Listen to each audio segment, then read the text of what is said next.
Hello friends, how are you? I'm very much fine. Hope you are also doing well.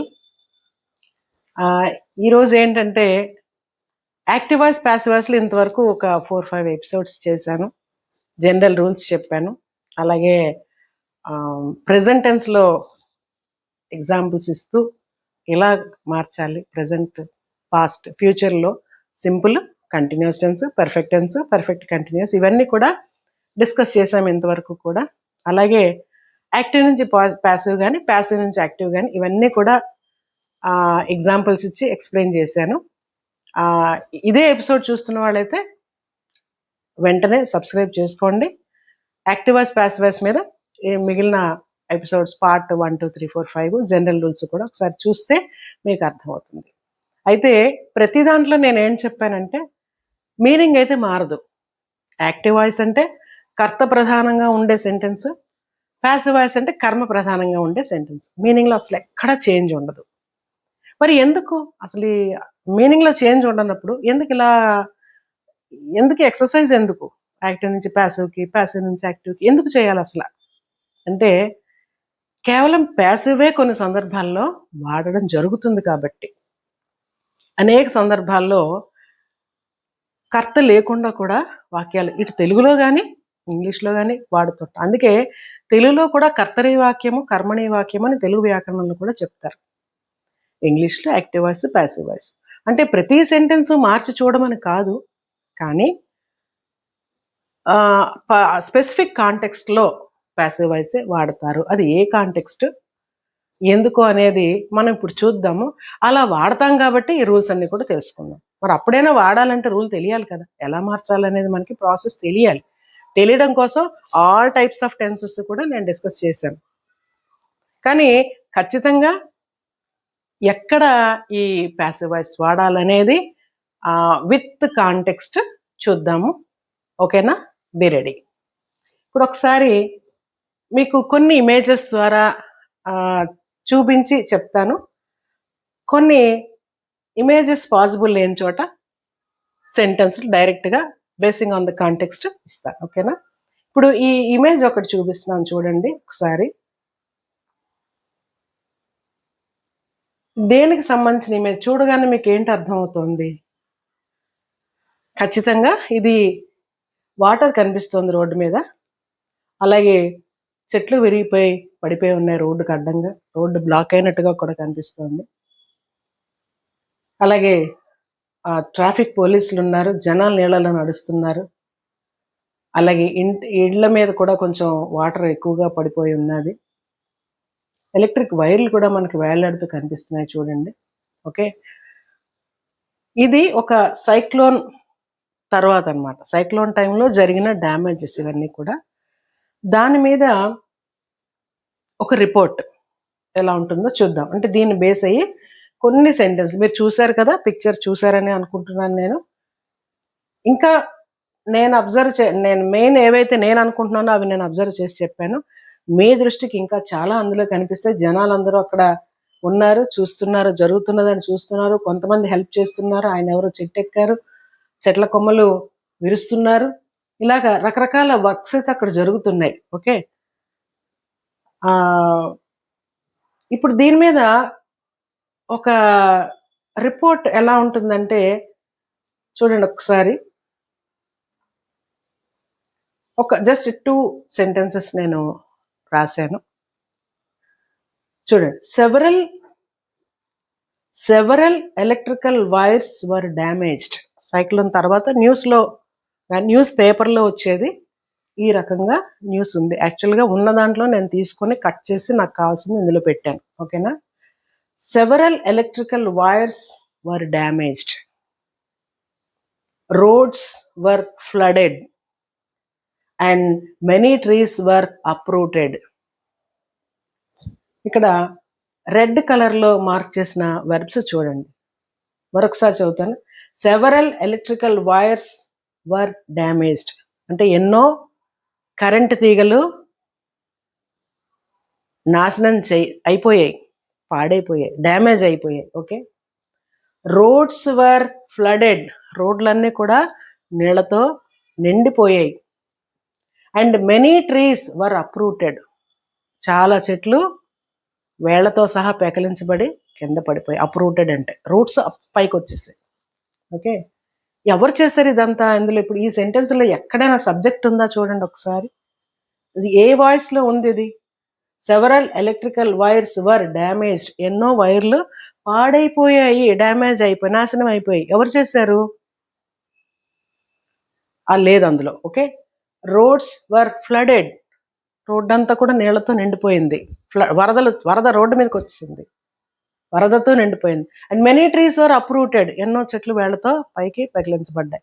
ఎవరు చేశారు ఇదంతా అంటే that is understood cyclone అని. But దాని మీద రిపోర్ట్ రాసేటప్పుడు మరి ఇది ఎవరు చేశారు ఇందులో ఉందా? లేదు కదా. సో ఇది ఒక కాంటెక్స్ట్. ఇలాంటి సందర్భంలో ఈ వర్ డ్యామేజ్డ్ అని, వర్ ఫ్లడెడ్, వర్ అప్రూటెడ్ ఇవన్నీ కూడా సింపుల్ పాస్ట్ లో ఉన్న యాక్టివ్ వాయిస్ లో ఉన్న సెంటెన్సెస్. ఇవన్నీ కూడా ఓన్లీ ఆబ్జెక్ట్లే ఉన్నాయి. Several electrical wires object, roads object, ఇక్కడ మెనీ ట్రీస్ ఆబ్జెక్ట్. ఆబ్జెక్ట్ ఉంది తప్ప సబ్జెక్ట్ లేదు. ప్లస్ వెర్బ్ ప్యాటర్న్ కూడా చూస్తే హెల్పింగ్ వెర్బ్ ప్లస్ డ్యామేజ్డ్ అని మెయిన్ వెర్బ్ పాస్ట్ పార్టిసిపుల్లోనే ఉన్నది. ఓకే, సో ఇది మొత్తం ఈ చిన్న వెరీ షార్ట్ పారాగ్రాఫ్ అనేది ప్యాసివ్ ఫామ్ లోనే ఉంది. ఇది ఏ సందర్భంగా ఇది వాడతాం అనేది మళ్ళీ మరొకసారి మీకు తర్వాత ఎండ్ ఆఫ్ ది ఎపిసోడ్ లో చెప్తాను. ఇప్పుడు ఇంకొక ఇమేజ్ చూపిస్తాను చూడండి. ఇక్కడ ఎవరున్నారు? ఎవరు లేరు, అంటే ఫేస్ కనిపించట్లేదు, ఎవరో తెలియట్లేదు మనకి. అంటే ఎందుకు తెలియట్లేదని ఫేస్తో మనకు సంబంధం లేదు అక్కడ. మరి ఏముంది అక్కడ? 2 చేతులకి సంకెళ్ళు వేసిన. అలా ఎప్పుడు వేస్తారు? అరెస్ట్ అయితేనే వేస్తారు. ఓకే, ఎవరు అరెస్ట్ చేస్తారు? ఆబ్వియస్లీ పోలీసులు. అది కూడా చెప్పక్కర్లేదు. అరెస్ట్ అయ్యాడని చెప్పడమే తప్ప ఎవరు చేశారో అక్కడ చెప్పక్కర్లేదు, అందరికీ తెలుసు పోలీసులు అరెస్ట్ చేస్తారని. ఓకే, సో దీని మీద సెంటెన్స్ ఎలా ఉందో చూడండి ఒకసారి. The thief was arrested. ఆ చేతులు బేడీలు ఉన్నాయంటే అతను ఎవరై ఉంటాడు? మంచి ఆయన ఏంటి, ఏదో తప్పు చేసి ఉంటాడు, అందుకే అరెస్ట్ చేశారు. సో మనం ఇక్కడ ఊహించుకున్నాం దొంగని. Okay, the thief was arrested. Thief arrest చేయబడ్డాడు. ఎవరి చేత అంటే పోలీసుల చేత. తెలుసు మనకి, చెప్పక్కర్లేదు వేరే. అందుకని ఇక్కడ అరెస్ట్ చేయడం అనేది, థీఫ్ అరెస్ట్ చేయడం అనేది అక్కడ ఇంపార్టెంట్ తప్ప ఎవరు చేస్తే అన్నది అందరికీ తెలుసు కాబట్టి చెప్పక్కర్లేదు. అందుకని ఇది కూడా వాజ్ అరెస్టెడ్.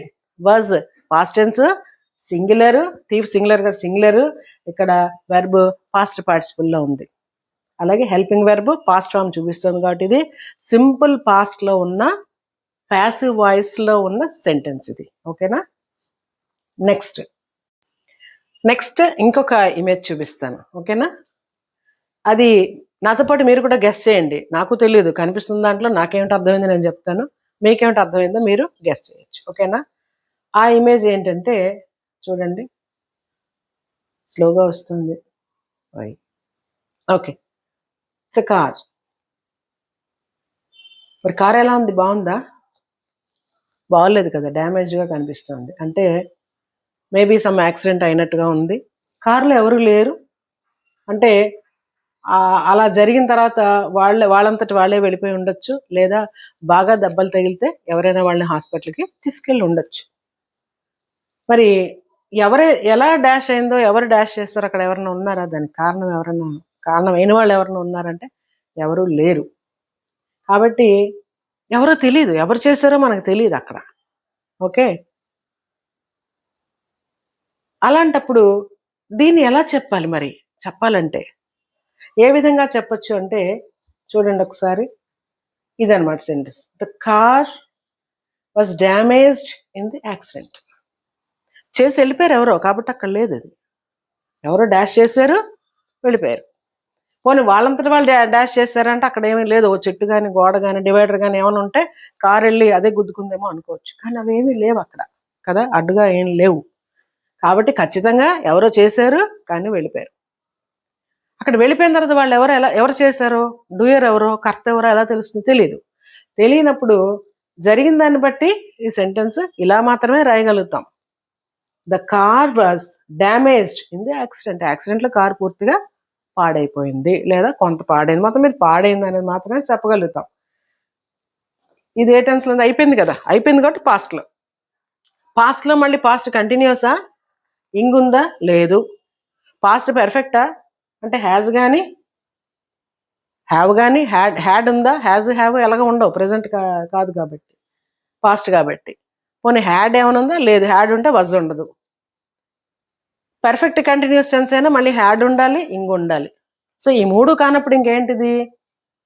Simple past.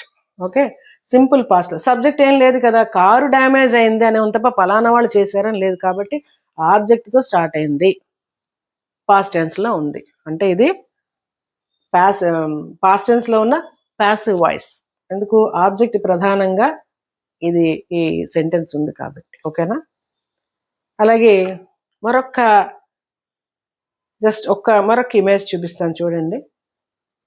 ఇది కూడా మీ గెస్ వర్కే విడిచిపెడుతున్నాను. ఇక్కడ ఓన్లీ టిక్ మార్క్స్ ఉన్నాయి, ఇంకేం లేదు మీరు ఊహించడానికి. ఈ టిక్ మార్క్స్ జనరల్గా ఏ సందర్భంలో వాడతాం మనం? చూడగానే ఏంటి అర్థమవుతుంది? ఒకటి, right or wrong answers tick పెట్టమన్నప్పుడు రైట్ అయితే టిక్ పెట్టమంటాం. ఓకే, ఏదో ఒక చెక్ లిస్ట్ తయారు చేసుకున్నప్పుడు మనం ఏదైనా ఒక ప్రోగ్రామ్ ఆర్గనైజ్ చేయాలన్నా, ఒక ఫంక్షన్ ఆర్గనైజ్ చేయాలన్నా ఒక చెక్ లిస్ట్ తయారు చేసుకుంటాం, ఇవన్నీ ఉన్నాయా లేదా అని. అన్నీ ఉంటే అన్నిటికీ టిక్ మార్క్ పెట్టుకుంటాం, లేదా లేనిది అరేంజ్ చేసుకుంటాం.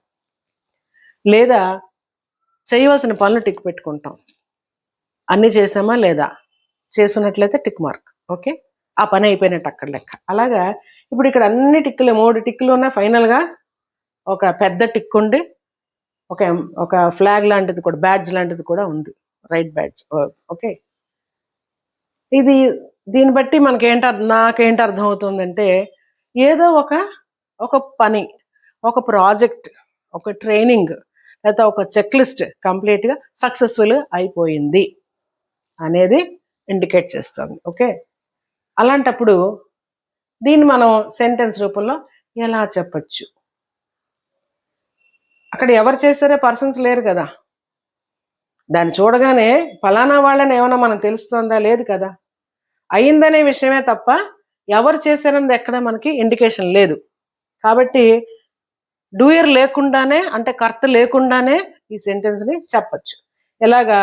నేను అది ప్రాజెక్ట్గా ఊహించుకున్నా కాబట్టి నేను ఎలా రాశానంటే, the project work has been completed. The project work has been completed. Okay, so has ఉంది కాబట్టి perfect tense. Okay, project work has been completed. Has ఉంది, పర్ఫెక్ట్ టెన్స్. అది ప్రెజెంటా పాస్టా అంటే హ్యాస్ హ్యావ్ ఉంటే ప్రెజెంట్ అనుకోవాలి. కాబట్టి ప్రెజెంట్ పర్ఫెక్ట్ టెన్స్లో ఈ ప్రాజెక్ట్, అదే ఈ సెంటెన్స్ ప్యాసివ్ వాయిస్లో ఉన్నారని చెప్పాలి. ఎందుకంటే ప్రాజెక్ట్ ఆబ్జెక్ట్తో స్టార్ట్ అయ్యింది. ఓకే, దెన్ ఇంకొక ఇమేజ్ ఉంది. ఇక్కడ ఏంటి కనిపిస్తుంది? ఒక విండో ఉంది, వెనకాల గ్రిల్ ఉంది, విండోకి ఒక గ్లాస్ ఉంది. ఆ గ్లాస్ ఎలా ఉందంటే బ్రేక్ అయిపోయి ఉంది. ఎలా ఉందంటే ఎవరో బాల్ విసిరితేనో, లేకపోతే ఇంకేదైనా ఒక బలమైన వస్తువు విసిరితేనో బద్దలైపోయినట్టుగా ఉంది, నీట్గా లేదు. ఆ బ్రేక్ అయిన పార్ట్ కూడా కటింగ్ నీట్గా లేదు, కట్ చేసినట్టు కాదు అది. సో ఖచ్చితంగా బై యాక్సిడెంట్ అది జరిగింది, విరిగిపోయింది. ఎవరు చేశారో లేదు, ఎవరు చేశారో తెలియదు, ఎవరిని దెబ్బలాడాలి, ఇలాంటివి చాలా జరుగుతుంటాయి కదా. ఎవరు లేనప్పుడు పార్కింగ్ లాట్లో ఉంచితే కారు కానీ బండి కానీ సాధారణంగా పిల్లలు ఏ బాల్ ఆడతారు, విరగొడతారు, దెబ్బలాడతారని వెళ్ళిపోతారు. నిజంగానే చేస్తుంటాను ఊహించడమే తప్ప ఎవరు చేస్తారో ఆ పిల్లల్ని దెబ్బలాడడానికి లేదు, మనకు తెలియదు. కాబట్టి అలాంటి సందర్భాల్లో మరి ఎలా చెప్తారు? విరిగిపోయింది, ఎవరు చేశారని తెలియపోయినా అది విరిగిపోయిన విషయాన్ని చెప్పాలి. కాబట్టి ఇక్కడ చూడండి, the window was broken.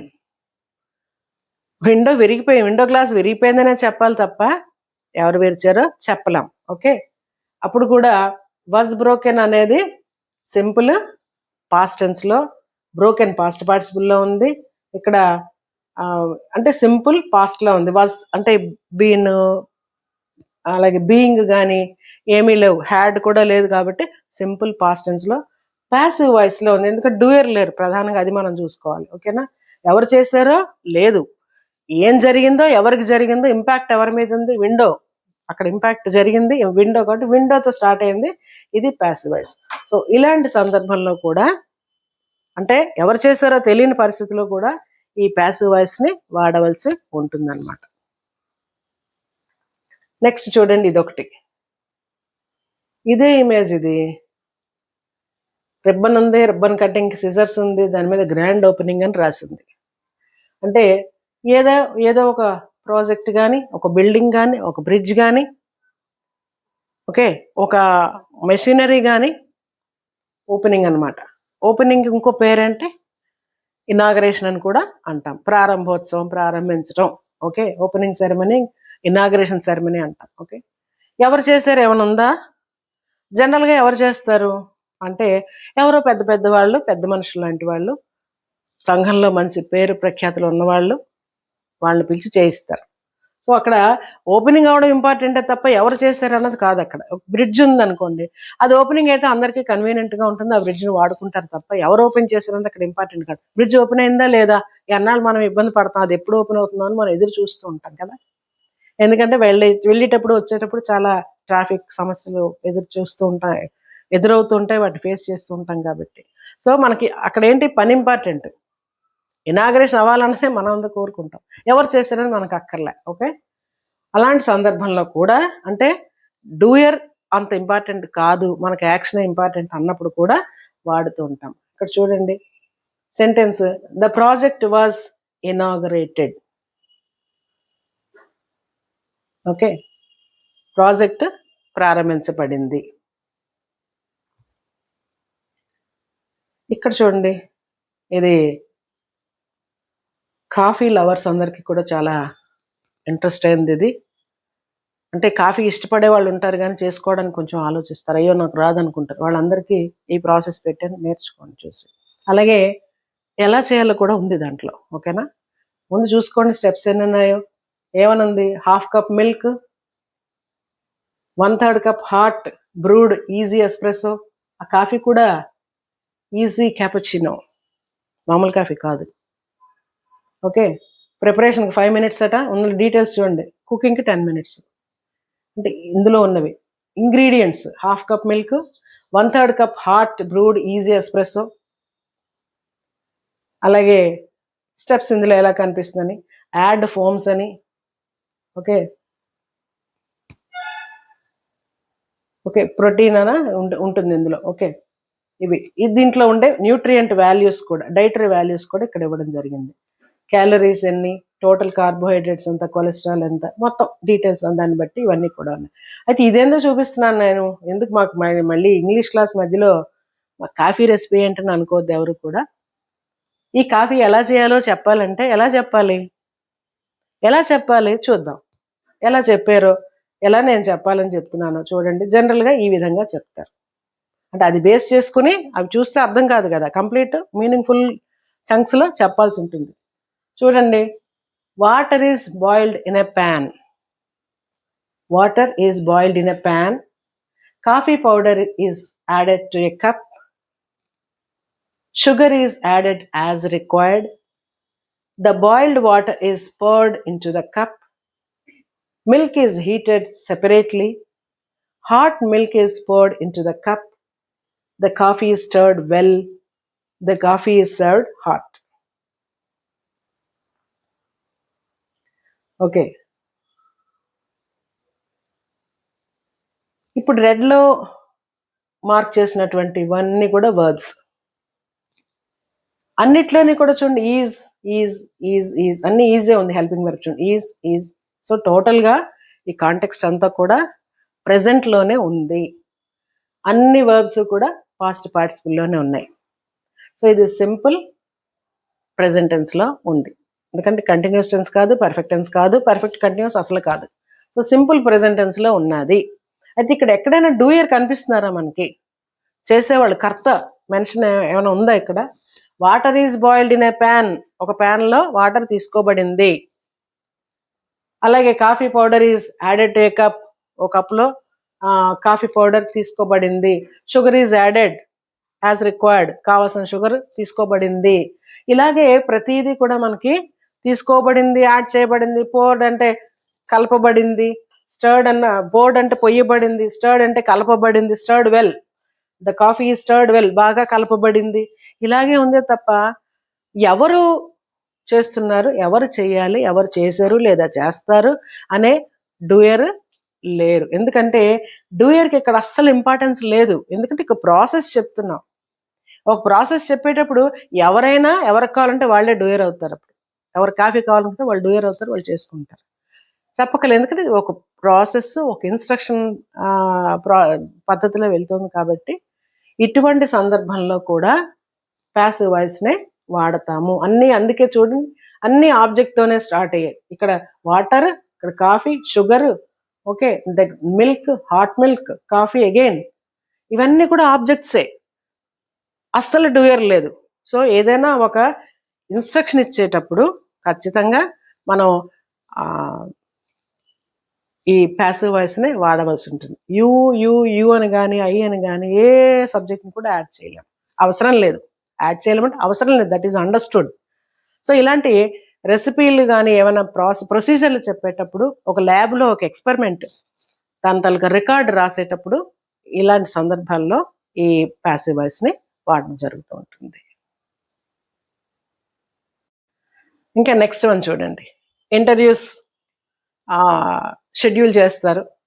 Schedule చేసిన ఇంటర్వ్యూని పోస్ట్పోన్ చేస్తూ ఉంటారు as per need. Okay, so ఆ రెండు సందర్భాల్లో అంటే అఫీషియల్ అనౌన్స్మెంట్స్, ఇది అఫీషియలే కదా, ఆఫీస్ వాళ్ళు లేదా ఆ కంపెనీ వాళ్ళు ఎవరైతే ఇంటర్వ్యూ కండక్ట్ చేస్తారో వాళ్ళు ఒక మెసేజ్ పంపిస్తారు, your interview is scheduled on so and so date at so and so time అని చెప్తారు.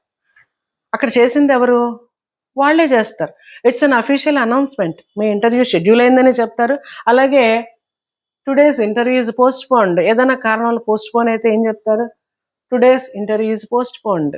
అలాగే ఒక ట్రైను, వందే భారత్ ఎక్స్ప్రెస్ ఉందనుకోండి, వందే భారత్ ఎక్స్ప్రెస్ కానీ లేదా మరొక సూపర్ ఫాస్ట్ ఎక్స్ప్రెస్ కానీ ఫర్ సమ్ రీజన్ దాన్ని ఆ రోజు క్యాన్సిల్ చేశారు.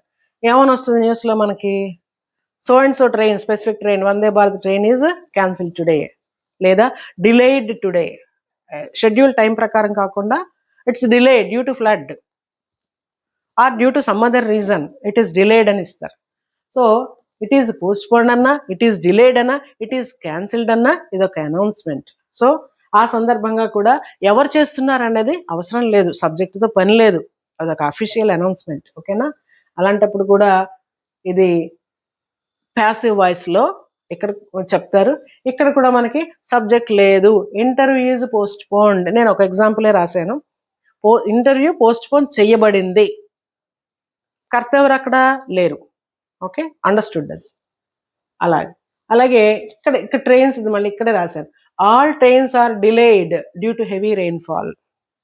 బాగా వర్షం వల్ల, హెవీ రెయిన్ఫాల్ వల్ల, భారీ వర్షాల వల్ల ఆల్ ట్రైన్స్ ఆర్ డిలేడ్, అన్ని ట్రైన్లు కూడా ఆలస్యంగా ఉన్నాయి. ఎవరు డిలే చేస్తున్నారు? డ్రైవర్. ఆ ట్రైన్లో ఉన్న డ్రైవర్ ఏమైనా చేస్తారా? చెయ్యరు కదా. అఫీషియల్ అనౌన్స్మెంట్ అయితే క్యాన్సిల్ అవుతుంది, కానీ వర్షం వల్ల ఇది స్లోగా వెళ్తుంది. సో ఎవరు చేసింది కాదు, అక్కడ కర్తతో సంబంధం లేదు, ఓన్లీ అనౌన్స్మెంట్. అదొక అనౌన్స్మెంట్ రాకపోతే ఇక్కడ వెయిట్ చేసిన ప్యాసింజర్స్కి టెన్షన్ ఉంటుంది కాబట్టి due to heavy rainfall late అవుతుంది అని చెప్పడం అన్నమాట. ఓకే, అనౌన్స్మెంట్ అది. అలాగే ఒక్కొక్కసారి ఇన్స్ట్రక్షన్స్, ఇప్పుడు ఏదన్నా స్కూల్కి అడ్మిషన్ కోసం వెళ్ళినా, కాలేజ్కి అడ్మిషన్ కోసం వెళ్ళినా, లేదా ఒక జాబ్కి అప్లై చేయాలన్నా, ఒక ఆధార్ కార్డుకి అప్లై చేయాలి, దేనికైనా ఫర్ ఎనీ అప్లికేషన్, ఓకే, మీకు జెరాక్స్ కాపీలు అడుగుతూ ఉంటారు అన్నిటివి కూడా. అవి ఎలాంటివి అడుగుతారు? జెరాక్స్ కాపీల మీద ఖచ్చితంగా అటెస్టేషన్ ఉండాలి. దానికి ఇన్స్ట్రక్షన్ ఎలా ఉంటుంది చూడండి, all copies should be attested, తప్పనిసరిగా should be attested. Okay, must and should అనమాట, తప్పనిసరిగా అటెస్టేషన్ చేసి ఉండాలి. So should be attested. ఈ షుడ్, వుడ్, నీడ్ టు, వీటితో కూడా మనకి ప్యాసివ్ వాయిస్లు ఉంటాయి. ఓకేనా? సో కాపీస్ అన్ని కూడా అటెస్ట్ చేయబడి ఉండాలి, ఇదొక ఇన్స్ట్రక్షన్. అది కూడా ఎవరు చేయాలి అటెస్టేషన్ అంటే any gazetted officer, that is understood. So దానికన్నా ఇక్కడ ఇంపార్టెంట్ ఏంటంటే అటెస్టేషన్ చేయబడి ఉండాలన్నది అక్కడ ఇంపార్టెంట్ అన్నమాట. Focus on action, not on the doer. Okay, then a mistake was made. తప్పు జరిగిపోయింది, పొరపాటు జరిగిపోయింది అంటే ఎవరు చేశారు ఆ మాటలోనే మనకు అర్థం. ఎవరో చేశారు, ఎవరు చేశారో కూడా తెలుసు, వాళ్ళు చేయొచ్చు, చేసిన వాళ్ళు వాళ్ళకి తెలిసి ఉండొచ్చు. కానీ చెబితే అది ఇబ్బంది అవుతుందని చెప్పడం ఇష్టం ఉండదు. లేదా వాళ్ళకి అనుమానం ఉండొచ్చు, ఫలానా వాళ్ళే చేశారని అనుమానం కూడా ఉండొచ్చు. అనుమానిస్తున్న సందర్భంలో కూడా బయటికి చెప్పలేరు. కాబట్టి జరిగింది పొరపాటే అని చెప్తారు. అలాంటప్పుడు డూయర్ గురించి చెప్పడం ఇష్టం లేని సందర్భంలో కూడా చెప్పరు. అలాంటప్పుడు మిస్టేక్ వాజ్ మేడ్ అనేది సెంటెన్స్. మిస్టేక్ వాజ్ మేడ్ అయితే ఇది పాస్ట్ లో ఉంది, వాజ్ ఉంది కాబట్టి సింపుల్ పాస్ట్ లో ఉన్నది, జరిగిపోయింది కాబట్టి. ఓకే, అలాగే ఇది చూడండి, English is spoken all over the world. ప్రపంచవ్యాప్తంగా ఇంగ్లీష్ మాట్లాడబడుతుంది. ఎవరి చేత? It is very clear. చాలా మంది జనాలు ప్రపంచం మొత్తంగా ఇంగ్లీషు మాట్లాడతారు. కానీ అది అండర్స్టూడ్ కాబట్టి ఇంకా సబ్జెక్టు తో పని లేదు, డూయర్తో పని లేదు. ఇక్కడ English more important, object is more important. It is spoken all over the world. ఇది కూడా సింపుల్ ప్రెజెంట్లో ఉన్నది. సో ఆల్మోస్ట్ ఇప్పుడు మీరు చూసినటువంటి సెంటెన్స్లు అన్నీ కూడా either simple present or simple పాస్ట్లోనే ఉన్నాయి కదా. ఇప్పుడు ఇంతవరకు చూసిన ఒకటి పాస్ట్ పర్ఫెక్ట్ టెన్స్లో వచ్చింది, సో ప్రెజెంట్ పర్ఫెక్ట్ టెన్స్లో వచ్చింది. అందుకే ఫ్యూచర్ పర్ఫెక్ట్ కానీ ఫ్యూచర్ పర్ఫెక్ట్ కంటిన్యూస్ టెన్స్ కానీ చాలా రేరు, ఆల్మోస్ట్ రావు అని చెప్పడానికి కారణం అదే. ఏ సందర్భాల్లో ప్యాసివ్ వాయిస్ వాడతామో ఆ సందర్భాల్లో ఎక్కడో కూడా అవి వాటితో అవసరం లేదు. Mostly simple past, simple present, simple future. Continuous టెన్స్లో పర్ఫెక్ట్ టెన్స్లో వస్తే ప్రెజెంట్ పాస్ట్లోనే వస్తాయి, ఫ్యూచర్లో చాలా చాలా రేర్గా వస్తాయి. ఫ్యూచర్లో కంటిన్యూస్ కూడా చాలా rare, perfect very rare. Perfect continuous అయితే ఆల్మోస్ట్ నిల్ అని చెప్పుకోవచ్చు. ఓకేనా, ఇవి మనకి ఎగ్జాంపుల్స్తో నేను ఏ కాంటెక్స్లో వాడతారో ఒకసారి మీకు చూపించాను. మరొక్కసారి once again just I summarise the uses of passive voice. Okay, ఒకసారి చూడండి. ఇప్పుడు ఎగ్జాంపుల్స్ లేకుండా జస్ట్ ఏ సందర్భాల్లో అనేది మాత్రమే చెప్తాను. Use of passive voice for reporting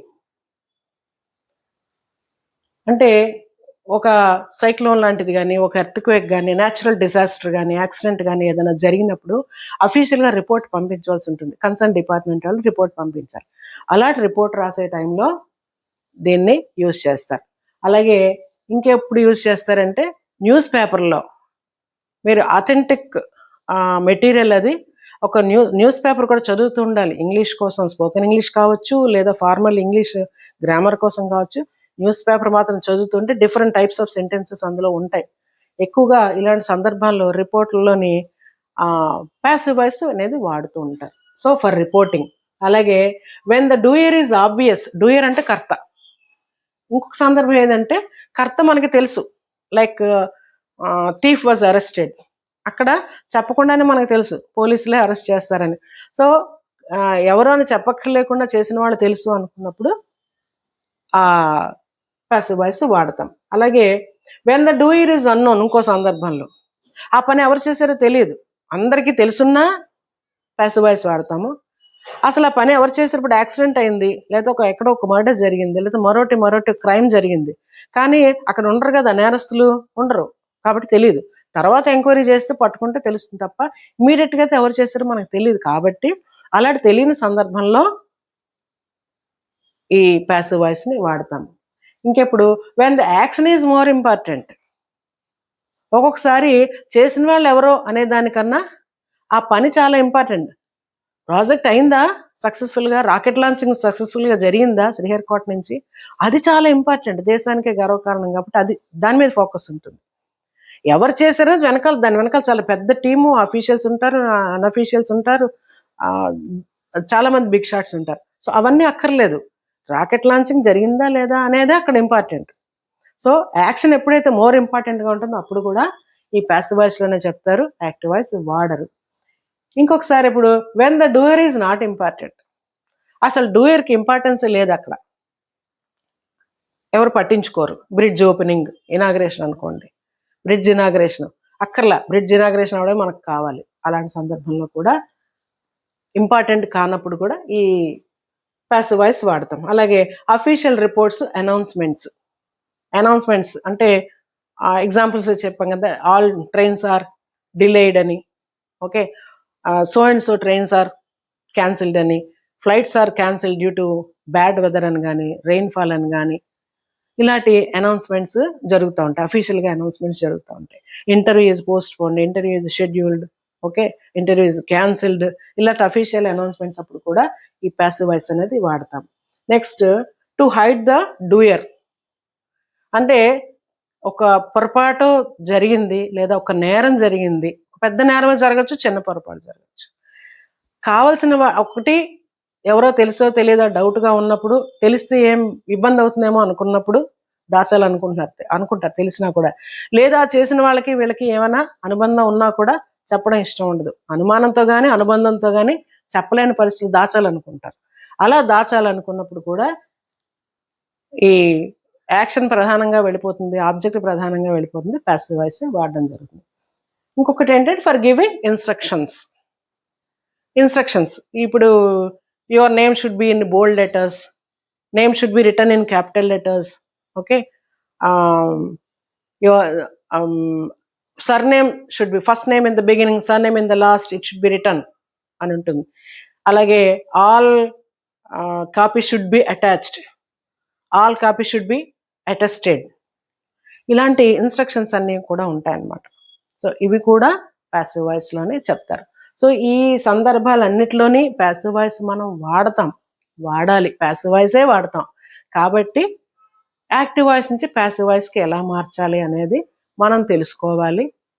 అయితే ఒక లాంగ్వేజ్ నేర్చుకునేటప్పుడు అన్నీ తెలుసుకోవాలి కాబట్టి ఆ రూల్స్ అన్నీ కూడా నేర్చుకుంటే, ముఖ్యంగా అవసరం కన్నా అంటే రెగ్యులర్ రొటీన్ లైఫ్లో మనకు ఎదురయ్యే కాంటెక్స్ల కన్నా ఎగ్జామ్ ఓరియంటెడ్గా అయితే కాంటెక్స్తో సంబంధం లేకుండానే మనకి క్వశ్చన్స్ వస్తూ ఉంటాయి గ్రామర్ మీద. అందులో any type of sentence may come to you and you should be ready to answer that question. So అందుకని మనం ప్యాసివ్ వాయిస్ డీల్ చేస్తాము. మీరు ఇంకా చాలా కాంటెక్స్ట్ ఎగ్జాంపుల్ చూస్తే మీకు డిఫరెంట్ కాంటెక్స్ట్లు ఇంకా ఎదురవుతూ ఉంటాయి. అంటే ఏ కాంటెక్స్ట్లో ప్యాసివ్ వాయిస్ వాడుతున్నారు అనేది ఇంకా మీకు డీటెయిల్స్ న్యూస్ పేపర్స్ అవి చదవండి. ముందే చెప్పాను, రిటర్న్ లాంగ్వేజ్కి కానీ స్పోకెన్ లాంగ్వేజ్ కానీ ఇంగ్లీష్ కోసం ఖచ్చితంగా ఆథెంటిక్ మెటీరియల్ చదవాలి, వినాలి, రెండు కూడా. లాంగ్వేజ్ గ్రామర్తో ఇలాంటి ఫార్మల్ లాంగ్వేజ్ రావాలంటే చదవాలి, స్పోకెన్ లాంగ్వేజ్ రావాలంటే వినాలి, మాట్లాడింది రిపీట్ చేస్తూ ఉండాలి, ప్రాక్టీస్ చేస్తూ ఉండాలి. అలా అయితేనే వస్తుంది. సో ఇవాళ passive voice usages almost maximum మీకు అన్ని ఎగ్జాంపుల్స్తో కూడా చెప్పాను. I think you have understood well with comprehension. Images కూడా చూపించాను కాబట్టి. సో ఫర్దర్గా మీరు ఎప్పుడైనా అలాంటి ఆ సందర్భంలో వాడుతున్నారా లేదా అని మరింతగా చెక్ చేసుకుంటూ ఉండండి, వినండి, ఇది కరెక్టేనా అనేది మరొకసారి మీరు చెక్ చేసుకుంటండి, ఓకేనా. తర్వాత ఈ యాక్టివ్ వాయిస్ ప్యాసివ్ వాయిస్లో కొన్ని టెస్ట్లు కూడా, ఒక 2-3 టెస్ట్లు కూడా ఒక్కొక్క ఎపిసోడ్లో ఒక్కొక్క టెస్ట్ పెట్టడం జరుగుతూ ఉంటుంది. మీరు అది చూసుకొని టెస్ట్లకి ఆన్సర్లు రాస్తూ ఉంటే మీకు కొంచెం ప్రాక్టీస్ కూడా అవుతుందనే ఉద్దేశంతో చెప్పాలనుకుంటున్నాను. So please follow the channel, subscribe the channel and try to attempt the test. Okay, test attempt చేసేటప్పుడు మీకు డౌట్ ఉంటే, ఖచ్చితంగా డౌట్లు వస్తూ ఉంటాయి కదా ఎవరికైనా, నాకైనా ఇప్పుడు నేను చెప్పాలంటే రాయాలంటే నాకైనా డౌట్ వస్తుంటుంది. ఎప్పుడు మనం కన్ఫర్మ్ చేసుకోవాలి, టెస్ట్ రాసేటప్పుడు కన్ఫర్మ్ చేసుకోవాలి. పాత వీడియోలు చూడండి, ఏ టెన్స్ కావాలంటే ఆ టెన్స్ చూడండి, కన్ఫర్మ్ చేసుకుని టెస్ట్లకి ఆన్సర్లు కూడా రాయండి. I hope all of you will support this channel. Give a like, subscribe our channel and share it to your friends also. Thank you so much for watching.